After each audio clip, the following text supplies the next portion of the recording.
Hello, this is Ms. Schrader. Today we're going to be doing something a little bit different with our We videos.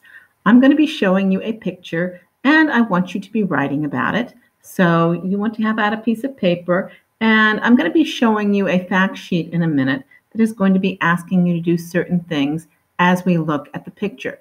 The picture is the one we're looking at right here, the one of the Boston Massacre. We're going to be discussing it a little bit more after we look at the fact sheet. So as you can see, your fact sheet is actually your instructions. It says that in the engraving that you've just seen and we'll see again in a minute, who appears to be the aggressor? Who seems to be the person who's attacking? Is it the British or the Americans? And in 3 to 4 sentences, I want you to explain why you have chosen that. Second question is, looking at the engraving, who do you sympathize with? Who do you feel bad for?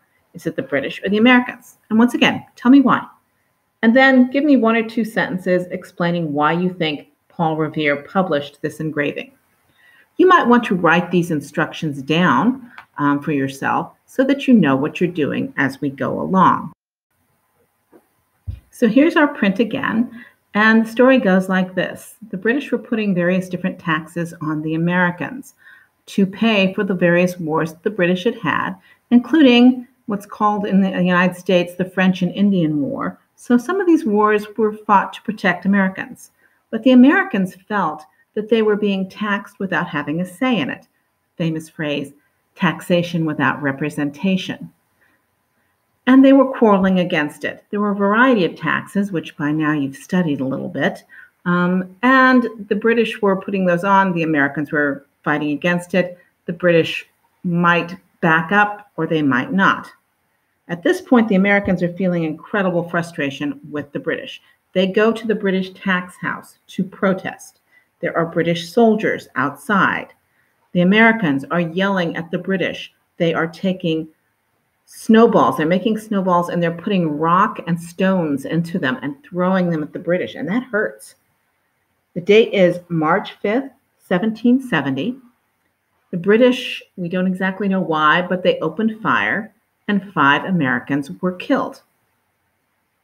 Paul Revere, famous for Paul Revere's Ride, very famous for his involvement in the early parts of the American Revolution, carved this engraving, which was then printed in the local newspapers, and they called it the Boston Massacre. Look at it. Can you see who are the people who are attacking? And can you see the innocent people who are being harmed? What is this picture trying to tell you? And is it the truth? Should you be accepting the word of these people? When you look at anything in any newspaper, hear it on the news, whatever, you have to be looking to hear the bias of the people involved. They are trying to make you believe it their way, which may be the truth or partially the truth or not. So a good thing for you to do might be this evening, listen to the news, watch the news, and listen for the biases. Because even the newspapers and the news programs that try the hardest not to have bias, if you're listening, you can hear it. When you're done with that, of course, you're going to be writing your sentences on this and what you think about it and what you think was the purpose behind this and how are they trying to make people feel at that time.